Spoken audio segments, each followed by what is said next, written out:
60 seconds. That's all the time Caitlin Stewart had to decide if she was willing to throw her body between a dying crime lord and the men who wanted him dead. The Sapphire Gala had been champagne and polite laughter just moments before. Politicians in tailored suits. CEOs clinking glasses in the heart of Los Angeles. The kind of wealth that moved through rooms like expensive perfume. Caitlin had been serving that wealth, invisible in her black vest and white shirt. Just another shadow carrying trays of golden bubbles to people who never looked her in the eye. Then she passed the service corridor. Then she heard the voices. 신공덕은 활성화됐다. 드래곤은 62 안에 쓰러진다. 목격자는 없다. The neurotoxin is active. The dragon falls in 60 seconds. No witnesses. The words were Korean. Not the formal Seoul dialect of K-dramas, but the rough, coastal cadence of Busan. The same dialect her father had spoken during his military posting. The same rhythm that still lived in the back of her throat from childhood streets she'd run through half a world away. Caitlin froze. Her pulse hammered against her wrists. The men didn't notice her. 2 figures in designer tuxedos. Faces hard and cold, checking something small and silver in their palms. Silencers. She should have kept walking. Should have pretended she heard nothing. Understood nothing. But her eyes drifted past them, through the velvet archway, and locked onto the man stumbling into the shadows. Jung Sung-ho. She didn't know his name yet. Didn't know that the tabloids called him the Dragon. That his empire stretched from Seoul to Los Angeles. That the tattoo hidden beneath his collar had made grown men weep. All she saw was a man in a $1,000 suit clutching his throat, his breathing shallow, his legs buckling beneath him like a building losing its foundation. The assassins moved. Caitlin's tray slipped from her hands. The crystal shattered against marble. A sound like breaking stars. Loud enough to make heads turn. Loud enough to buy her 3 seconds of distraction. She didn't think. Thinking was a luxury she couldn't afford. She ran. Her shoes hit the carpet hard. The alcove was small, draped in red velvet that smelled like cigars and old money. Sung-ho was on his knees. One hand braced against the wall. The other pressed to his chest. His eyes were black, dilated, terrified in a way that didn't match the sharpness of his face or the cold power radiating from his frame. He was dying. She dropped beside him, her knees hitting the floor hard enough to bruise. Her hands found his collar, yanking at the perfect knot of his silk tie, ripping it loose. His breathing was too shallow, his pulse too faint beneath her fingertips. The assassin's footsteps were close now. Leather soles on stone, slow and deliberate. Caitlin didn't have time to explain, didn't have time to warn him. She tangled her fingers in his hair, tilted his face toward hers, and pressed her mouth against his. It wasn't romantic. It wasn't gentle. It was survival. She whispered against his lips in perfect Busan dialect, her voice barely a breath. Machosoguro, 아니면 죽는다. Play along or you die. His body went rigid beneath her. His eyes, those black, dangerous eyes, locked onto hers, with an intensity that felt like being burned alive. For a heartbeat, she thought he understood. For a heartbeat, she thought he would fight with her. Then the paralysis took him. His pupils dilated further. His breath stopped. His hand fell limp against her waist, and the assassins rounded the corner. Caitlin didn't move. She kept her lips pressed to his, kept her body draped over him like they were lovers too drunk to care, like they were nothing more than another scandal in a room full of scandals. She felt the men's eyes on her, felt their disgust, their amusement. One of them laughed. 누군가는 우리보다 훨씬 좋은 밤을 보내고 있는 것 같네. Looks like someone's having a better night than we are. The other snorted. 미국인들, 품위가 없군. Americans. No class. Their footsteps receded. Caitlin didn't breathe until the sound disappeared entirely. Only then did she pull back, gasping, her hands still tangled in Sung-ho's hair.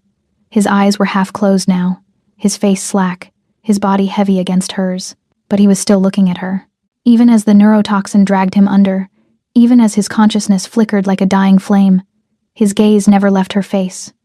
And in that gaze, she saw something that made her blood run cold. Not gratitude, not relief, suspicion. He thought she'd done this to him. He thought the kiss was the poison. Before she could speak, before she could explain, his eyes rolled back. His body went limp. Security flooded the alcove. Voices shouting, hands grabbing, radios crackling with panic. Someone yanked her backward. Someone else screamed about protocol. Caitlin's voice was drowned in the chaos. Her explanation died in her throat. Because the manager was there now, his face red with rage, his finger jabbing toward the exit. Lewd misconduct. Assaulting a guest. You're done. Get out. She tried to argue. Tried to tell them what she'd heard. What she'd seen. What she'd saved him from. But no one was listening. They ripped the badge from her vest. Shoved her toward the service elevator. Threw her out into the rain-soaked alley behind the Sapphire Tower like she was trash. Like she was nothing. Like she hadn't just traded her entire livelihood to keep a stranger's heart beating. The door slammed shut behind her. Caitlin stood there, shaking. Her uniform soaked, her knees scraped, her lips still tingling from the kiss that had saved a life. She had no idea that the man she'd saved didn't remember her warning. She had no idea that when he woke up, he would remember only the taste of her lip gloss, the scent of her perfume, and the paralyzing certainty that she had been the one to poison him. She had no idea that within hours, a black order would be issued with her face on it. Find the waitress. Alive. She has answers to give. And as Caitlin trudged through the rain toward the bus stop, her phone buzzing with a termination email, the news alert lit up her cracked screen. Gang war erupts in Los Angeles. Korean Mafia Don survives assassination attempt. She had kissed a monster to save his life. Now that monster was coming for her. Welcome back, my survivors and shadow walkers.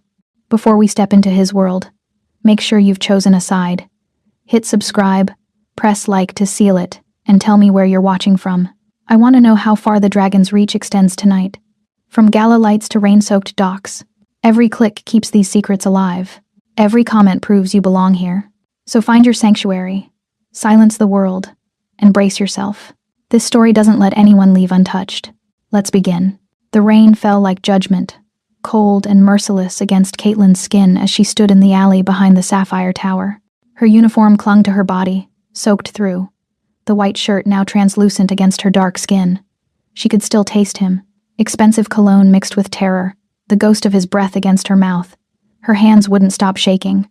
The service door had slammed with such finality it still echoed in her chest. No severance, no questions.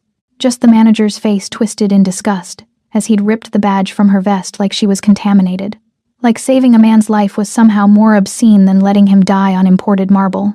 She pressed her back against the brick wall, trying to catch her breath, trying to make sense of what had just happened. The Korean phrases still looped in her mind. The dragon falls in 60 seconds, and the way his eyes had looked at her in those final moments before consciousness left him. Not with gratitude, not with understanding, with accusation. Her phone buzzed. The termination email had already arrived. Effective immediately. Lewd conduct, assault of a guest, a permanent mark on her record that would follow her to every restaurant, every catering company, every desperate job interview in a city that didn't forgive mistakes. Caitlin pushed off the wall and started walking. The bus stop was 6 blocks away. Her feet ached in the cheap heels she'd polished that morning when the biggest worry in her life had been making enough in tips to cover Chloe's physical therapy copay. The news alert lit up her cracked screen. Gang war erupts in Los Angeles. Korean Mafia Don survives assassination attempt at Sapphire Tower. Her stomach dropped. The photo showed police tape, ambulances, men in suits being escorted out in handcuffs, and there, partially obscured, but unmistakable, was the alcove where she'd kissed him, where she'd saved him. Jung Sung-ho, the dragon. The man whose empire stretched from Seoul to the West Coast, whose name was whispered in Koreatown with the kind of reverence reserved for gods and monsters. She'd had her mouth on his, her hands in his hair, her body pressed against his while poison tried to stop his heart. Caitlin's knees buckled. She caught herself on a street lamp, her breath coming in short, panicked bursts. She hadn't just kissed a stranger. She'd kissed a crime lord, and he thought she'd tried to kill him. Across the city, in a safe house that didn't exist on any map, Jung Sung-ho woke up gasping. The room was white. Walls, ceiling, sheets. Sterile as a surgery suite. Medical equipment beeped softly beside the bed. His chest felt like someone had crushed it under a boot. His throat burned. But he was alive. The memory came in fragments. The gala, the numbness spreading through his limbs. The woman, dark skin, dark eyes, lips that tasted like cheap cherry gloss and desperation. The weight of her body on his. The whisper in his ear he couldn't quite remember. Then nothing. Just the fall into black water. Minjun sat in the corner, his face grave. His second in command, his brother in all but blood. The man who'd stood beside him through 5 years of war. "You're awake." Sung-ho's voice came out ruined. What happened? Poison. Neurotoxin in your champagne. The doctors said you shouldn't have survived. Minjun stood, moving closer. His eyes were dark, unreadable. Do you remember anything? Sung-ho closed his eyes, tried to grasp the fragments. A woman. She was. The memory sharpened into focus. Her hands on his face, her mouth on his, the paralysis taking hold while she held him down. She kissed me, right before I went under. Minjun's expression didn't change. A kiss? The poison, Sung-ho said, his jaw tightening. She delivered it through the kiss. I felt it spread from my mouth, down my throat. She knew exactly what she was doing. It was a lie his brain had constructed to make sense of the senseless. The neurotoxin had been in his drink, absorbed through his stomach lining minutes before she'd ever touched him. But the human mind needs villains. And his had chosen her. A waitress, Minjun said softly. Black, American. The security footage shows her in the alcove with you before you collapsed. The hotel fired her for misconduct. Sung-ho's hand curled into a fist against the white sheets. His rings were gone. Someone had removed them while he was unconscious. He felt naked without them. Vulnerable. The sensation ignited something dark and territorial in his chest. Find her. Already in motion. Minjun's voice was smooth, practiced. Every contact we have in the city is looking. She won't get far. I want her alive. Sung-ho sat up despite the protests of his body. His muscles screamed, but he ignored them. Pain was an old friend. I want to know who sent her. I want to know who else is involved. And then, his voice dropped to something barely human. Then I want to watch her bleed for every second I spent dying. Minjun nodded once. Consider it done. After he left, Sung-ho stared at his reflection in the darkened window. His face was pale, shadows carved deep beneath his eyes. The dragon tattoo on his neck seemed darker somehow, more alive. He touched his lips, still feeling the ghost of her mouth against his. She'd looked terrified. He remembered that now. Her hands had been shaking. But fear didn't mean innocence. Fear just meant she'd known what was coming. He would find her. He would make her talk. And then he would erase her from existence. In a different part of the city, Minjun sat in his car outside the safe house and made a call. The voice on the other end answered in Korean. Status? He believes the woman poisoned him, Minjun said quietly. He's issued a black order. Every soldier in the organization is looking for her. And the real assassins? Dead. Disposed of. Minjun's fingers tightened on the steering wheel. But we have a problem. I reviewed the security footage. The woman. She reacted when the assassin spoke. She turned her head. She understood Korean. Silence. Then, she's a witness. Yes. Minjun's jaw clenched. Which means she needs to die before Sung-ho finds her. Before she tells him what she heard. Can you reach her first? Minjun smiled. It didn't reach his eyes. I already have people moving. She's a waitress. Poor. Desperate. She'll surface soon enough. And when she does, he let the sentence hang. One more casualty in a gang war. No one will ask questions. Good. The dragon cannot know the poison came from inside. Not yet. Minjun ended the call. He stared at the safe house window where Sung-ho's shadow moved behind white curtains. His oldest friend. The man who'd saved his life a dozen times over.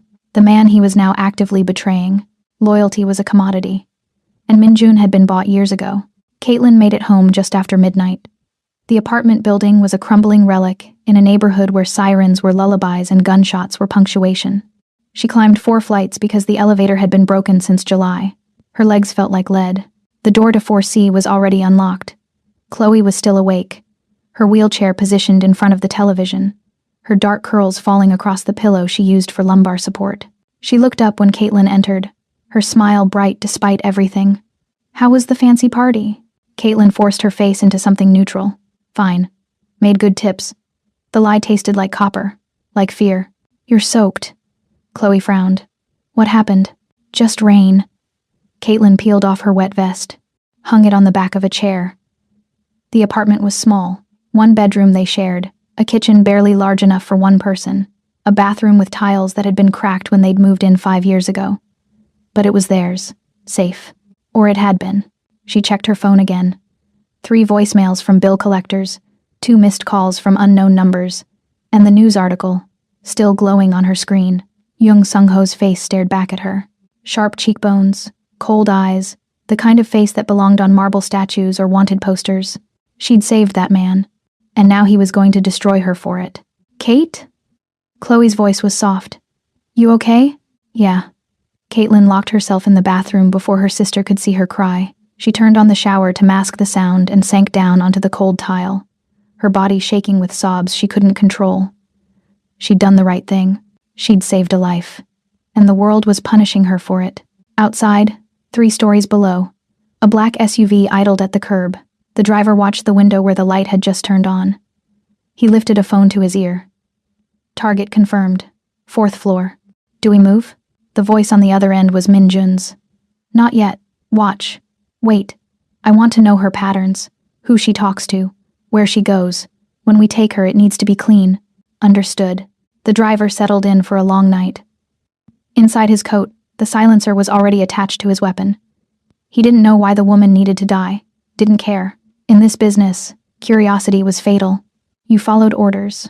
You collected payment. You went home to your family and pretended you sold insurance. Above him, Caitlin Stewart had no idea she was already being measured for a grave. The blacklist moved faster than disease. By the next morning, Caitlin's name had been flagged in every hospitality database in Los Angeles. Lewd conduct. Fired for cause. The digital scarlet letter that made her unhireable in the only industry she knew. She spent 3 days sending applications into the void. Catering companies, hotels, even fast food chains.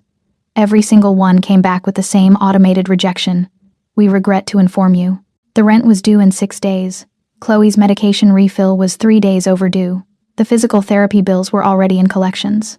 And the refrigerator held 1 carton of eggs and half a gallon of milk that smelled questionable. Caitlin stood in front of her mother's jewelry box. The last piece inside was a necklace.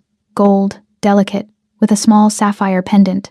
Her mother had worn it on her wedding day, had touched it for luck before every deployment, had pressed it into Caitlin's palm the night before she died, whispering, "For emergencies." This counted. The pawn shop on Florence Avenue had bars on the windows and a door that buzzed when you pushed it. The man behind the counter barely looked up when Caitlin walked in. She placed the necklace on the scratched glass display. "How much?" "How much?" He examined it through a jeweler's loupe, his expression bored. "150. It's worth at least 500. "Not to me." He pushed it back toward her. "150. Take it or leave it." Caitlin's fingers closed around the chain. The sapphire caught the fluorescent light. She thought about her mother's face, the way she'd smiled despite the pain ravaging her body, the way she'd made Caitlin promise to take care of Chloe no matter what. "Fine." She released the necklace like it was burning her. "I'll take it." The man counted out bills, worn, crumpled 20s that felt dirty against her palm. She folded them carefully, tucked them into her jacket pocket. The buzzer sounded as she pushed back through the door into weak afternoon sunlight. She didn't notice the black SUV parked across the street. She didn't see the 2 men who started following her when she turned toward the bus stop. She didn't realize she was being hunted until the alley. It happened fast. One moment she was walking past a boarded-up laundromat. The next she was being grabbed from behind, a hand clamping over her mouth, her body being dragged backward into the narrow space between buildings. She tried to scream, but the hand tightened, cutting off air. Her feet scraped against concrete as they hauled her deeper into shadow. 2 men, both Asian, both wearing the kind of suits that didn't belong in this neighborhood. One held her while the other pulled out a gun. Black metal. Long silencer already attached. No hurry in his movements, just professional efficiency. "Nothing personal," he said in English. His accent was slight. "Soul, maybe." Wrong place. Wrong time. Caitlin's vision tunneled. Her heart hammered against her ribs like it was trying to escape her chest. She thought of Chloe, alone in the apartment, waiting for her to come home. She thought of her mother's necklace, now belonging to a pawn shop owner who'd never known its history. She thought of the dragon's eyes as he'd looked at her in those final seconds before unconsciousness. Dark, accusing, furious. The gun rose, aimed at her forehead. Then the world exploded. The first shot didn't come from the silenced weapon. It came from behind them, a crack of sound that echoed off brick walls. The man holding the gun jerked, blood blooming across his shoulder. He spun, trying to locate the threat, and 2 more shots rang out in rapid succession. Both men dropped. Caitlin stumbled backward, her mouth still covered by a hand that was no longer attached to a body. She ripped it away, gasping, her eyes wild. The alley entrance was blocked by 3 new figures, men in black suits, identical to the first 2 but different somehow. More polished, more dangerous. The one in front stepped over the bodies without looking down. He was tall, broad-shouldered, with a scar cutting through his left eyebrow. When he spoke, it was in English with a Korean accent. Caitlin Stewart? She couldn't breathe, couldn't think, could only stare at the blood pooling around the dead men's bodies. Answer, the man said. Not a request. Yes. Her voice came out broken. You're coming with us. I didn't. She backed up against the wall. I didn't do anything. I don't know what's happening. Please. The scarred man nodded to his companions. They moved forward with practiced efficiency. One of them pulled out a black bag. Caitlin tried to run, but her legs wouldn't cooperate. Shock had turned her muscles to water. The bag went over her head, plunging her into suffocating darkness. Hands gripped her arms. She was lifted, carried, her screams muffled by fabric. A car door opened. She was shoved inside. The engine roared to life, and Caitlin Stewart disappeared from the streets of Los Angeles like she'd never existed at all. The drive lasted forever, and no time at all. Caitlin couldn't see, could barely breathe through the bag. She tried to count turns, to memorize the pattern of stops and starts, but fear made her brain skip like a damaged record. All she could think was that she was going to die, that these men, whoever they were taking her somewhere remote to finish what the others had started. The car finally stopped. Doors opened. She was pulled out, her feet stumbling on uneven ground. Industrial sounds echoed around her. Metal, machinery, the distant hum of traffic, a warehouse maybe, or a factory, somewhere no one would hear her scream. They walked her forward. Her shoulders hit a door frame, then another. The quality of sound changed, became enclosed, intimate. They were inside. Someone cut her hands free, shoved her down into a chair. The bag came off. Caitlin blinked against sudden light. The room was small, concrete walls sweating with moisture, a single bulb hanging from an exposed wire. Water dripped somewhere in the darkness beyond the light's reach. The air smelled like rust and old fear. The scarred man stood in front of her. Behind him, his 2 companions flanked the door. All 3 were armed. All 3 watched her with the empty eyes of men who'd killed before and would kill again without hesitation. Do you know why you're here? The scarred man asked. No. Caitlin's voice shook. I didn't do anything. I'm nobody. You kissed Jung Sung-ho. Her breath stopped. I was trying to save him. There were men. Assassins. They were going to. He doesn't remember it that way. The door behind them opened. The temperature in the room dropped 10 degrees. Jung Sung-ho entered like a knife being drawn. All sharp edges and lethal intent. He looked worse than he had at the gala, pale. Shadows carved beneath his eyes, but his suit was immaculate. Black silk that caught the light. White shirt open at the collar revealing the curve of his dragon tattoo. He moved like something that had crawled out of a grave and wasn't quite finished dying. His eyes found Caitlin, locked on, and the hatred in them was so pure it felt physical. Leave us, he said to the guards. His voice was rough, damaged. The voice of a man who'd been poisoned and survived through sheer fury. The scarred man hesitated. Sir, now. They filed out. The door closed with a sound like a coffin ceiling. Caitlin was alone with the dragon, and the dragon looked like he wanted to burn her alive. Sung-ho circled her slowly, predator assessing prey. His footsteps echoed on wet concrete. He didn't speak, just watched her with eyes that had seen too much death to be moved by one more. Caitlin's hands gripped the arms of the chair. She wanted to run, but there was nowhere to go. Wanted to scream, but no one would come. So she sat, trembling, waiting for the blow she knew was coming. Who sent you? His voice was soft, deadly. No one sent me. I told you. You put your mouth on mine. He stopped in front of her, leaned down, bracing his hands on the chair arms, caging her in. His face was inches from hers. She could see the flecks of gold in his dark eyes, could smell his cologne mixing with something sharper. Antiseptic, maybe, from whatever hospital had put him back together. You whispered in my ear. You held me down while the poison worked. And now you want me to believe you're innocent? I am innocent. Desperation made her voice crack. I swear to God, I didn't poison you. I was trying to. He grabbed her jaw. Not hard enough to bruise, but firm enough to make her breath catch. His thumb pressed against her lower lip. the same lip that had touched his 3 nights ago. This mouth, he said quietly, almost killed me. Do you understand that? I died. For 30 seconds on that floor, my heart stopped. And all I could remember was the taste of you. Caitlin's eyes burned. Then remember this too. Remember that I warned you, I said. Her voice broke. I said, play along or you die. Something flickered in his expression. Confusion, suspicion. He released her jaw, straightened. What language? Korean. She wiped her eyes angrily. Busan dialect. I told you to play along. I was trying to hide you from the assassins.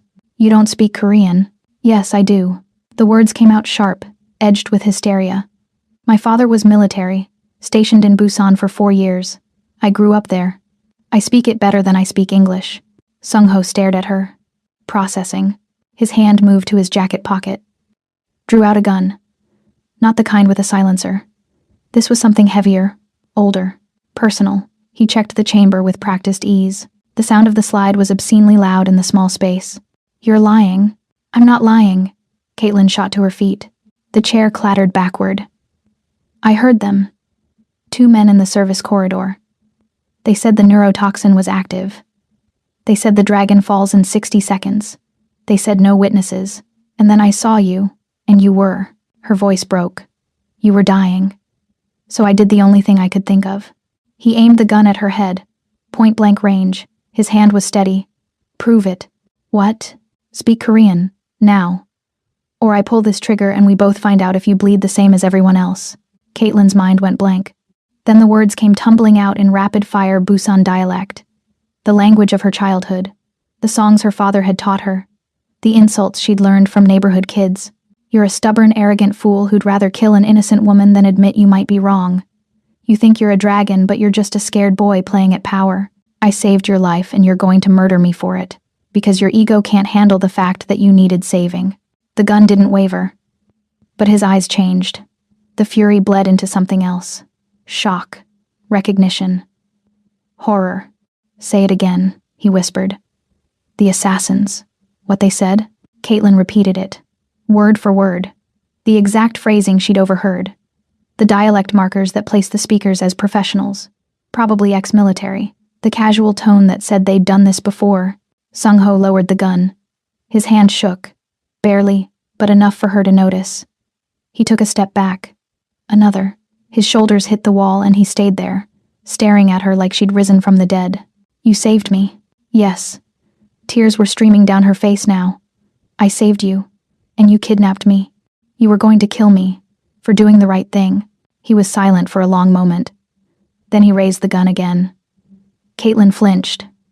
But he wasn't aiming at her anymore. He was checking the safety. His movements mechanical. When he spoke, his voice was hollow. There's a leak in my organization. Someone close to me tried to have me assassinated. And you.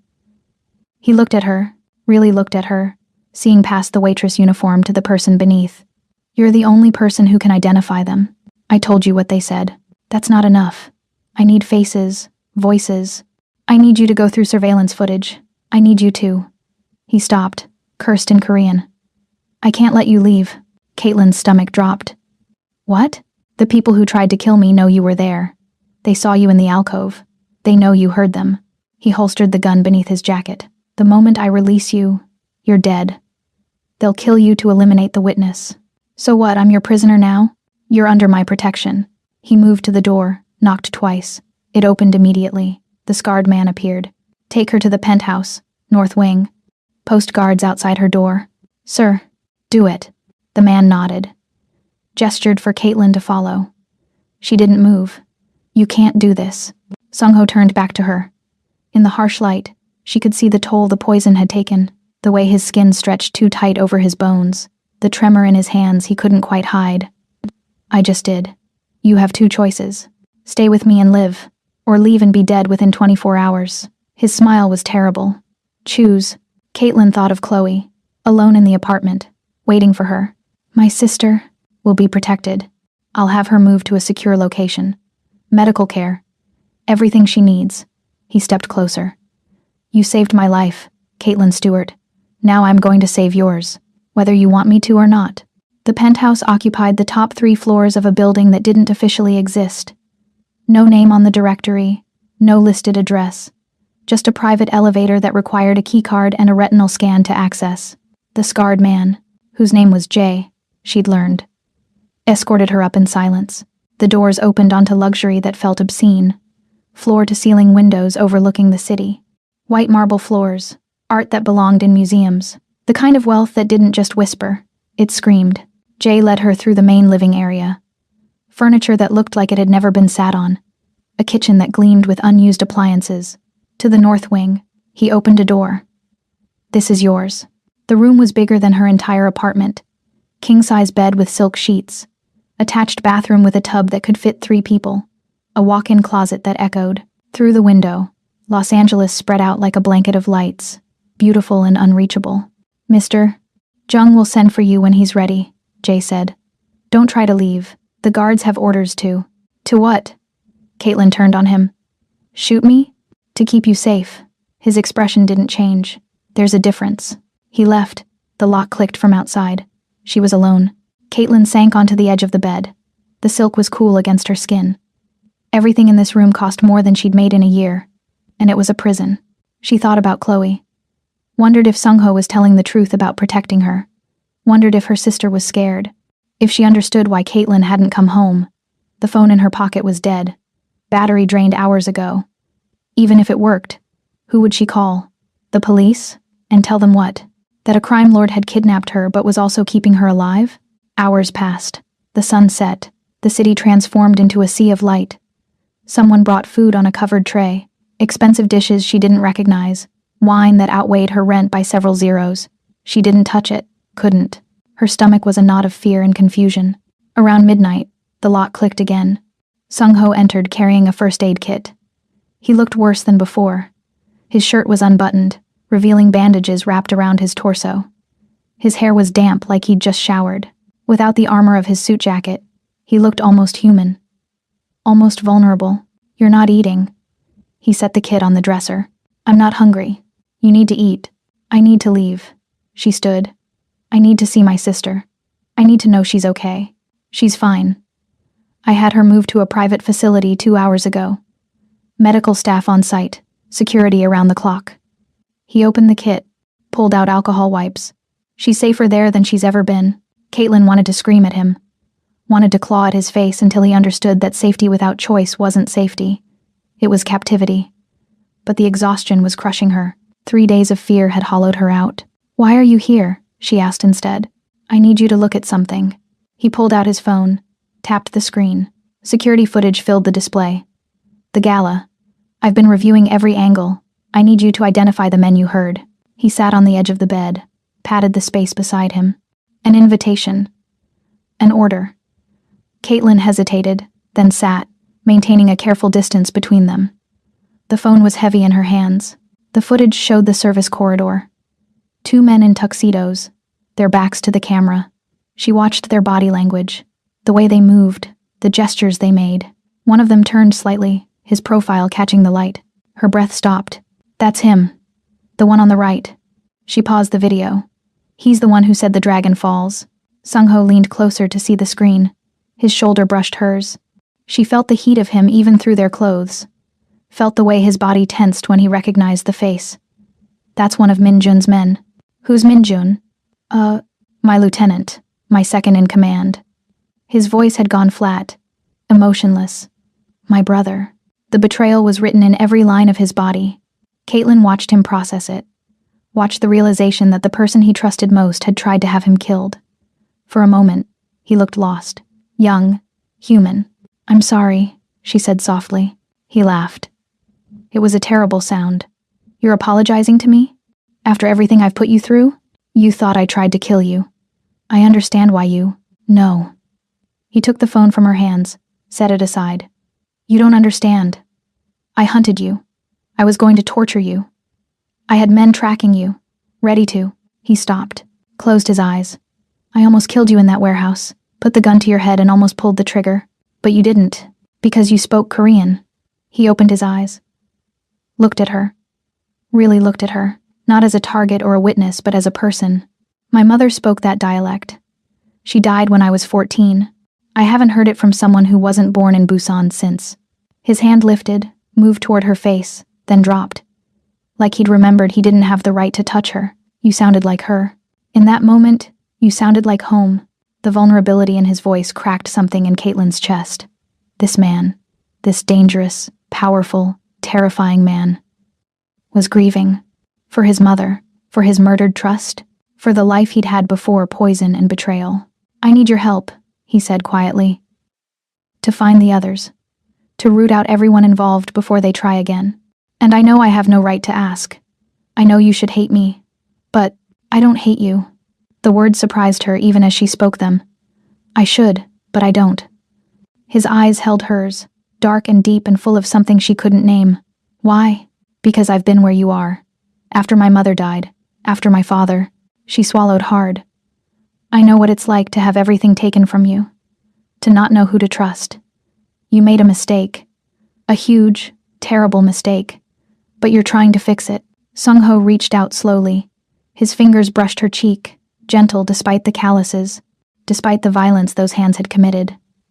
I don't deserve your forgiveness. Probably not. Caitlin's breath caught. But you have it anyway. They sat there in the dim light, the city glowing behind them. Two people who'd been broken by different hands but fit together in their jagged edges. When he finally stood, moving toward the door, she felt the absence of his warmth like cold water. Get some sleep, he said. Tomorrow we start hunting. After he left, Caitlin lay back on the silk sheets and stared at the ceiling. She should be planning escape. Should be looking for weapons, for exit routes, for any way out of this gilded cage. But instead she found herself thinking about the way his voice had softened when he spoke about his mother. The way his hand had trembled when he'd almost touched her face. The way he'd looked at her like she was something precious, instead of something to be used. She was in danger. But not the kind she'd expected, because somewhere between the warehouse and this moment, between the gun at her head and the vulnerability in his eyes, something had shifted. The debt between them was no longer simple. It was tangled, complicated, weighted with something that felt dangerously like connection. And Caitlin Stewart, who'd survived poverty and loss and 1,000 small cruelties, wasn't sure she would survive this. Outside her door, Sung-ho stood with his hand pressed against the wood. He could hear her breathing on the other side, could imagine her lying on the bed, her dark skin against white silk, her eyes closed, her guard finally lowered. He wanted to go back in. Wanted to finish what his hand had started, trace the curve of her cheek, learn the texture of her hair, discover if she tasted the same now as she had in that alcove when terror had been the only flavor. But he didn't. Because she was right. He didn't deserve her forgiveness. Didn't deserve the way she'd looked at him with understanding instead of fear. He was the dragon, the monster who'd dragged her into this world and chained her here. The least he could do was let her sleep in peace, even if it killed him to walk away. 3 days in the gilded cage, and Caitlin had learned the rhythms of captivity. Sung-ho worked from the penthouse office. Glass walls that let him see everything while revealing nothing. She heard his voice sometimes, speaking rapid Korean into phones, issuing orders that would reshape the city's underworld. She watched him move through the space like a ghost, always aware of her presence even when his back was turned. They'd spent hours reviewing security footage, frame by frame, face by face. She'd identified 2 more of Minjun's men. Each recognition had made Sung-ho's jaw tighter, his silence more dangerous. The betrayal was eating him alive from the inside. Tonight he'd called her to the main room. The city sprawled beneath them, a million lights that looked like fallen stars. He stood at the window, shoulders rigid beneath his black shirt, a glass of whiskey untouched in his hand. I need you to see something. His voice was hollow, dead. Caitlin crossed the marble floor. Her bare feet made no sound. She'd stopped wearing shoes inside. It felt wrong to track dirt through this pristine world. She stood beside him, careful to maintain distance, though the pull between them had grown stronger each day. A magnetic force neither acknowledged but both felt. He pulled out his phone, tapped the screen. Security footage filled the display. But this wasn't from the gala. This was recent. Interior camera. Minjun's office. Timestamp showed yesterday afternoon. Minjun sat at his desk, speaking to someone off camera. His voice was too low for the audio to catch, but his body language was clear, relaxed, conspiratorial. He laughed at something, then the other person moved into frame. Caitlin's breath caught. The man from the alley. The one who'd aimed a gun at her head before Sung-ho's people had intervened. One of the assassins. He's been meeting with them for months. Sung-ho's voice was barely above a whisper. Planning. Coordinating. My brother. The word broke. He's been orchestrating my death since spring. Caitlin watched the footage. Watched Min-jun shake hands with the man who tried to murder her. Watched him smile like they were discussing the weather instead of treason. I'm sorry. She didn't know what else to say. Don't be. He drained the whiskey in one swallow. Set the glass down with controlled precision. You showed me the truth. You saved my life twice now. Once at the gala. Once by speaking. What will you do? What I have to. He turned to face her. The city lights behind him created a halo effect, making him look almost ethereal, almost safe. I'll call a meeting, confront him, and then, his eyes were empty. Then I'll bury my brother. Computer, he said to the empty room. Initiate Protocol 0. Revoke all clearance for Lieutenant Min-jun. Reset penthouse encryption. No one gets in or out without my biometric override. Caitlin reached out without thinking. Her fingers brushed his wrist. Just contact.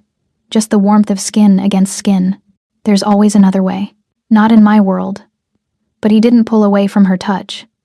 If anything, he leaned into it. In my world, betrayal only ends one way. His phone buzzed. He glanced at the screen, frowned, answered in Korean, his voice sharp, demanding.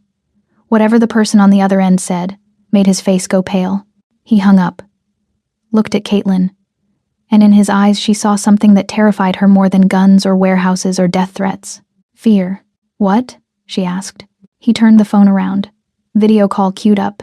His finger hovered over the accept button. Min-jun wants to negotiate. He said he has something I want. He pressed play. The screen filled with Chloe's face. Caitlin's knees buckled. Sung-ho caught her, his arm around her waist, the only thing keeping her standing. Her sister's eyes were wide with terror. Duct tape covered her mouth. Her wheelchair was visible behind her. They were in some kind of van. Industrial. Moving. Min-jun's face appeared beside Chloe. He smiled. It was the smile of a man who'd already won.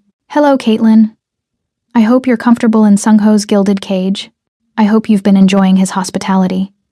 He stroked Chloe's hair. The girl flinched. Your sister is very brave. She hasn't cried once, but I wonder. He pulled out a knife. Let the blade catch the light. How long that bravery will last. Sung-ho's arm tightened around Caitlin. She was shaking so hard her teeth chattered. My offer is simple, Min-jun continued. Open the penthouse security gates at midnight. All of them. Let me in, and I'll let her go. Keep them closed. He pressed the knife to Chloe's throat. Not hard enough to draw blood. Just enough to make his point. And I'll send her back to you in pieces. The video ended. Silence crashed over the room like a physical force. Caitlin couldn't breathe, couldn't think, could only see her sister's terrified face, the knife against her throat, the promise of violence in Min-jun's eyes. He's bluffing. Sung-ho's voice was calm. Too calm. He won't hurt her. She's his only leverage. You don't know that. Caitlin twisted out of his arms. You don't know what he'll do. He tried to kill you. He's killed others. I won't let him touch her. How? She was screaming now. How can you stop him? He has her. He has Chloe, and she's innocent, and she doesn't deserve this, and Her voice broke. I can't lose her. She's all I have left. Sung-ho closed the distance between them. His hands cupped her face, forcing her to look at him. His thumbs wiped away tears she hadn't realized were falling. Listen to me. I will get her back.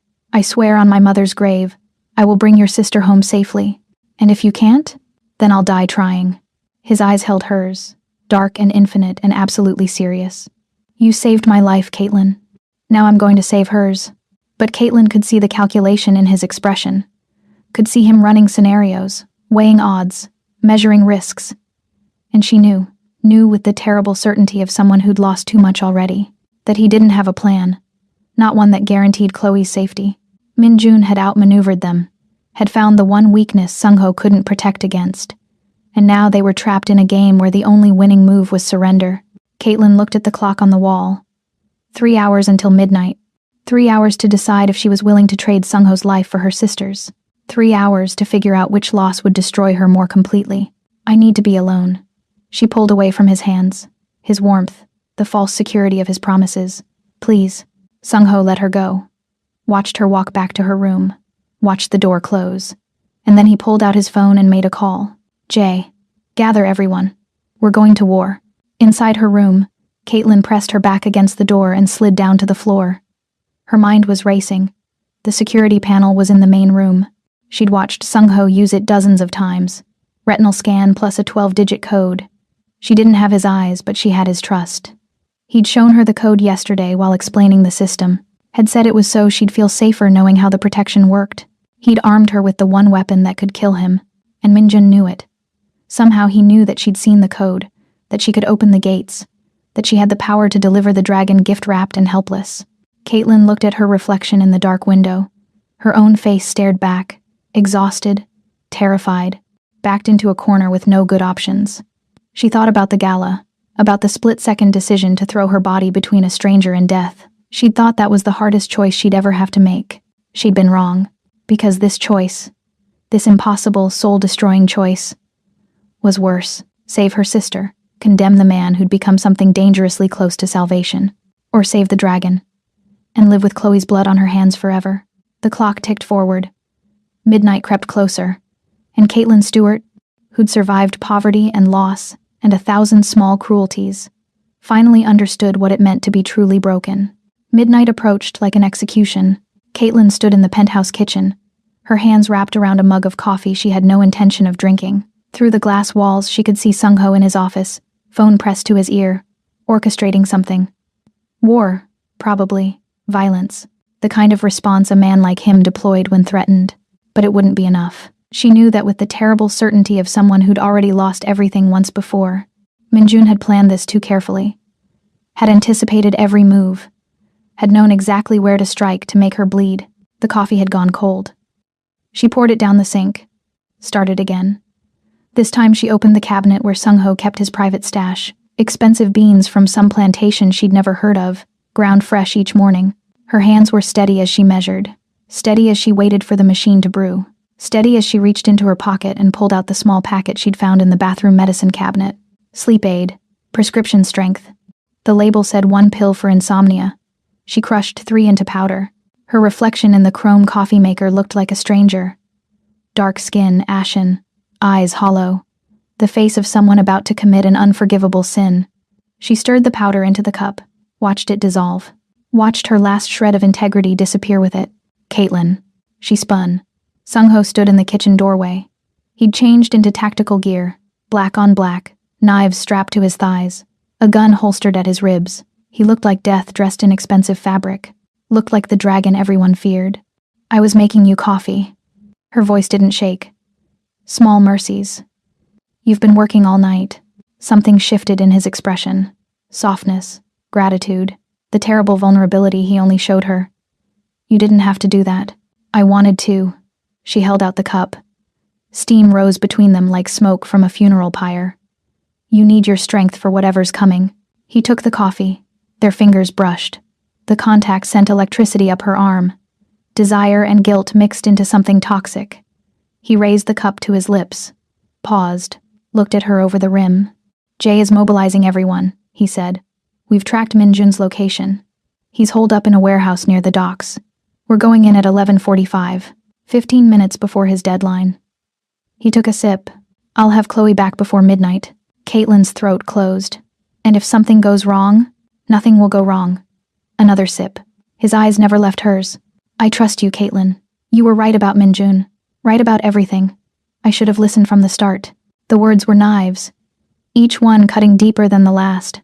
She watched him drink, watched the poison she'd given him slide down his throat, watched him smile at her. Genuine, warm, human, while betrayal pooled in her stomach like acid. I need to tell you something. His voice was lower now, intimate. After this is over, after Chloe is safe, I want. He stopped, set the cup down, frowned. I want you to stay. Stay? Here, with me, not as a prisoner, as... He swayed slightly, caught himself on the counter. Something more. Caitlin's vision blurred. Tears she couldn't afford to shed. Sung-ho, I know I don't deserve it. No, I've done nothing but hurt you since we met. But you. His eyes were unfocused now. pupils dilating, the drug working through his system like liquid night. You make me feel human again. Like I'm more than just the dragon, more than just. His knees buckled. She caught him. Barely. His weight dragged them both down to the marble floor. His head lolled against her shoulder. His breathing was slow, too slow, but steady, still alive. I'm sorry. She whispered it against his hair. Korean words from her childhood, the language of his mother. I'm so sorry. But she's my sister. She's all I have. I can't. Her voice broke. I can't lose her. Sung-ho's eyes fluttered open. For a moment he looked at her. Really looked at her. And she saw the exact second he understood what she'd done. The betrayal. The poison. History repeating itself in the cruelest possible way. What did you do? His voice was slurred, fading. What I had to. Caitlin. He tried to grab her wrist. Missed. His hand fell limp. Don't. Please. It's a trap. He'll kill you both. But the drug pulled him under before he could finish. His eyes closed. His breathing evened out. And young Sung-ho, the dragon of soul, the most dangerous man in Los Angeles, went still in her arms. Caitlin laid him down gently, straightened his limbs, pressed 2 fingers to his neck to confirm his pulse. Strong, steady. He'd wake up in a few hours with a headache, and the knowledge that she'd betrayed him exactly the way he'd feared from the start. She stood, walked to the security panel in the main room. The clock read 11:38, 22 minutes until Minjun's deadline. The retinal scan wouldn't work. She didn't have Sung-ho's eyes, but she had his code, had memorized it while he'd explained the system, never imagining she'd use it like this. Her fingers flew across the keypad, 12 digits, each one a nail in her own coffin. The system beeped. Green lights cascaded across the panel, all security protocols disengaging, gates opening, motion sensors disabled, the fortress becoming a tomb. Caitlin pulled out her phone, sent the text to the number Minjun had provided. It's done. He's down. Gates are open. Let her go. The reply came instantly. Smart girl, Doc 7. Alone. You have 15 minutes. She looked back at Sung-ho's unconscious form on the kitchen floor. Wanted to go to him. To explain. To beg forgiveness she didn't deserve. But there was no time. No words that would make this right. So she did what she'd always done. What survival had taught her. She walked away from the man she was falling in love with. Stepped into the elevator. Watched the doors close on the penthouse and everything it represented. The descent felt like falling. Like dying in slow motion. When the doors opened to the parking garage, she didn't hesitate. Just moved forward through the darkness, toward the car Jay had shown her days ago. A black sedan with keys in the visor for emergencies. This qualified. She drove through empty streets. Past closed shops and sleeping buildings. The city looked peaceful, innocent, like it had no idea that in its heart, a war was about to detonate. Dock 7 was industrial. Abandoned, the smell of salt water and rotting fish thick in the air, shipping containers stacked like dominoes, shadows everywhere. Perfect place for murder. Caitlin parked, killed the engine, sat in silence for 5 heartbeats. Then she opened the door and stepped out into her own execution. The dock stretched before her, wooden planks slick with rain. At the far end, illuminated by a single flickering light, she saw them. Minjun, Chloe, and 5 armed men. Caitlin walked forward, each step an act of faith, of desperation, of love for the only family she had left. You came, Minjun smiled. It was the smile of a predator who'd tasted blood. I didn't think you would. Thought maybe the dragon had convinced you to sacrifice the cripple for the greater good. Let her go. Caitlin's voice was stone. I did what you asked. The gates are open. Sung-ho's drugged. You have your opening, now let my sister go. Of course, Minjun gestured. One of his men cut Chloe's bonds. The girl stumbled forward. Caitlin caught her, held her, felt the sobs shaking her small frame. It's okay, Caitlin whispered. You're safe now. I've got you. Such a touching reunion. Minjun's voice was poison, honey. But I'm afraid there's been a slight change of plans. The men raised their weapons. Caitlin pushed Chloe behind her, stood between her sister and the guns. The same position she'd been in at the gala, protecting, sacrificing, choosing love over survival. Loose ends, sweetheart. Minjun aimed his own weapon at her chest. You heard things you shouldn't have. Saw things you can't unsee. And I can't have witnesses walking around with that kind of knowledge. He cocked the hammer. Nothing personal. You said you'd let us go. I lied. His finger tightened on the trigger. Say hello to the dragon for me. Tell him I. The gunshot cracked through the night. But the pain Caitlin expected didn't come. Instead, Minjun jerked, stumbled, a bloom of red spreading across his shoulder. Then the dock exploded with violence. From the shadows between shipping containers, figures emerged. Black suits, black guns, Sung-ho's men. Jay at the front, his face carved from fury.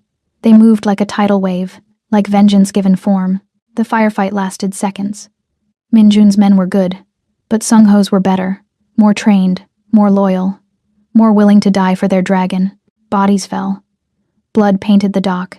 Caitlin covered Chloe with her body. Felt the impact of bullets hitting metal. Felt the vibration of violence all around them. Then silence. Terrible. Complete. Caitlin raised her head. 5 bodies. Minjun's men. Dead. But Minjun himself was alive. Wounded. On his knees. Jay's gun pressed to the back of his skull. And from the shadows, moving like smoke given form, emerged Jung Sung-ho. He looked like death. Pale from the drugs. Swaying slightly. But his eyes were clear. Burning. Fixed on Caitlin with an intensity that stole her breath. You drugged me. His voice was soft. Deadly. I had to. She stood. Kept Chloe behind her. He had my sister. So you betrayed me. He walked closer. Each step measured. Poisoned my coffee. Opened my gates. Left me unconscious and vulnerable. Just like I feared from the start. Sung-ho, I trusted you. The words were gutted. Hollow. Told you things I've never told anyone. Showed you parts of myself I keep buried. And you, his voice broke. You sold me out. Again. Caitlin wanted to explain. To make him understand. But the look in his eyes said words wouldn't matter. That the betrayal had cut too deep. That some wounds never healed. Then Sung-ho turned to Minjun. You thought you were clever. Targeting her weakness. Forcing her hand. But you made one mistake. What? Minjun spat blood. You underestimated what I'm willing to do for the people who save my life. Sung-ho crouched down, eye level with his former brother. She drugged me with a sedative I'd already replaced with a placebo 3 days ago. I've been watching her, saw the conflict in her eyes, knew she'd try to save her sister. So I prepared. Caitlin's breath stopped. I wasn't unconscious. I followed her here, called in my men, set up the ambush. He stood, pulled out a blade from his boot. The metal caught moonlight. And now I'm going to do what I should have done months ago. Please. Minjun's voice cracked. We were brothers. You said we were family. Family doesn't poison family. Sung-ho's hand didn't shake. She saved the king. You touched the queen. The blade moved. Swift. Final. There are no second chances in my world. Minjun fell. The doc drank his blood. And the dragon stood over his former brother's corpse without expression. Without mercy. Then he turned to Caitlin. She saw her death in his eyes. Saw the rage and betrayal and hurt she'd inflicted. Saw the man she'd destroyed by trying to save him. He walked toward her. Stepped over bodies. Over the evidence of violence he'd orchestrated to save her despite everything. He stopped inches away. So close she could feel his breath. You chose her over me. His voice was barely audible. I had to. I know. His hand lifted. She flinched.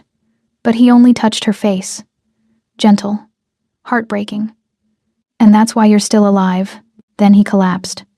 The adrenaline finally bleeding away, leaving his body to pay the price for days of fighting off the neurotoxin without rest.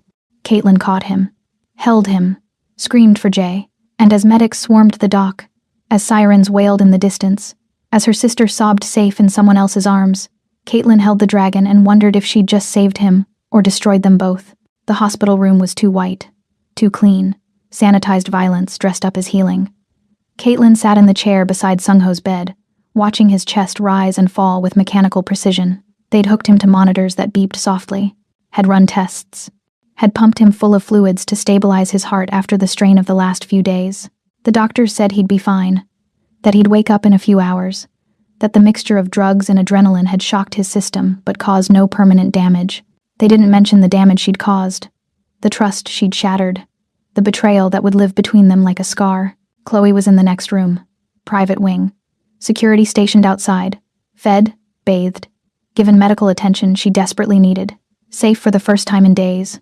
She'd asked for Caitlin repeatedly, but the nurses had been instructed to keep them separated until Sung-ho woke, until he decided what to do with the woman who'd poisoned him. Jay stood by the door, silent, watching. His expression was unreadable, but Caitlin could feel the judgment rolling off him in waves. She'd betrayed his master. In his world, that merited only one response: death. He knew. Caitlin's voice was hoarse. She'd been crying, couldn't seem to stop. He said he replaced the sedative, that he knew I'd try to save her. He knows people. Jay's response was curt. He understood what you'd sacrifice, what you'd destroy to protect your family. Then why didn't he stop me? Why didn't he tell me he'd already planned? Because he needed to know. Jay moved closer. Loomed. Needed to see if you'd choose him or her, if the debt between you was stronger than blood. And I failed. Caitlin looked at Sung-ho's pale face. The way his hair fell across his forehead. The vulnerability of unconsciousness. I chose her. You chose love. Jay's voice was surprisingly gentle. That's not failure. That's humanity. Something we forget in this business. Something he gestured to Sung-ho, has been forgetting for years. Until you. Before Caitlin could respond, Sung-ho's eyes opened. He blinked, focused, saw her, and the look on his face was everything. Pain, fury, grief, and something else she couldn't name. Out. He croaked the word. Everyone out. Jay hesitated, then nodded. Left. The door closed with terminal finality. Silence crashed over them.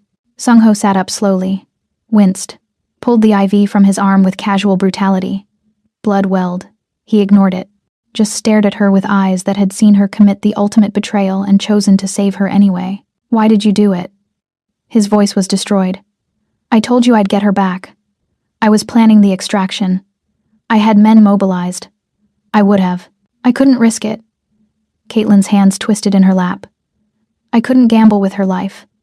Not when I had the power to save her myself. By selling me out. Yes. She met his eyes. No apology in her voice. Just truth. By selling you out.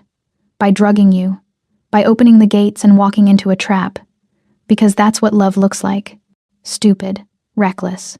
Willing to burn the world if it means the people you care about survive. And I'm not one of those people. The words hung between them like an execution notice. I don't know what you are. Caitlin's voice broke. I don't know what this is between us. I don't know if it's Stockholm Syndrome or genuine connection, or just two broken people finding comfort in shared trauma. But I know. She stood. Walked to the bed. I know that when I held you on that kitchen floor, part of me died. Part of me wanted to wake you up. To tell you the truth. To beg you to save us both. But I couldn't. Because Chloe is innocent. She didn't choose this. Didn't ask to be dragged into your world. And I couldn't let her pay for my mistake. Your mistake was saving my life. No. Caitlin shook her head. My mistake was falling for you despite everything telling me not to.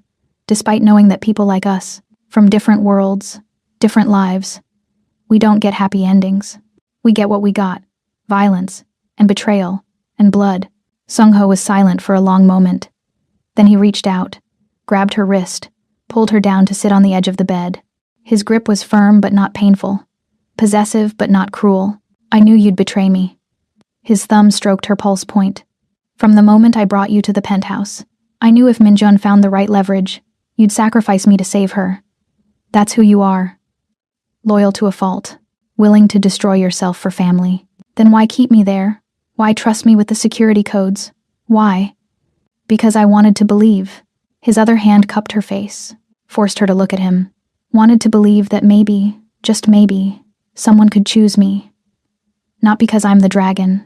Not because of fear or obligation. But because I'm worth choosing. You are worth it. Caitlin's voice was fierce. You're arrogant and dangerous and you've done terrible things. But you're also honorable in your own way. And you saved my sister when you had no reason to. When I'd just betrayed you. That makes you more than the dragon. That makes you human. I'm not human. His voice was bitter. Humans forgive. I don't know how. Then learn. She leaned into his palm. Learn with me. Because I'm not going anywhere. I can't. You've got Chloe under your protection. You've got leverage over me just like Minjun did. So I'm stuck. Trapped in your world. Might as well make the most of it. Something shifted in his expression. The fury bled away, left only exhaustion and the ghost of hope. You think this can work? Between us? I think it's already working. Has been since the gala. Since you woke up from poison and decided I was worth hunting instead of killing outright. Since I realized the monster everyone fears is just a man who's been hurt too many times to trust easily. She placed her hand over his heart, felt it beat. Strong. Alive. I think we're both too damaged to walk away now. I should punish you. But there was no heat in the words. Should make you pay for the betrayal. You could. Caitlin smiled. It was sad. Broken. Or you could accept that we're even now. You hunted me.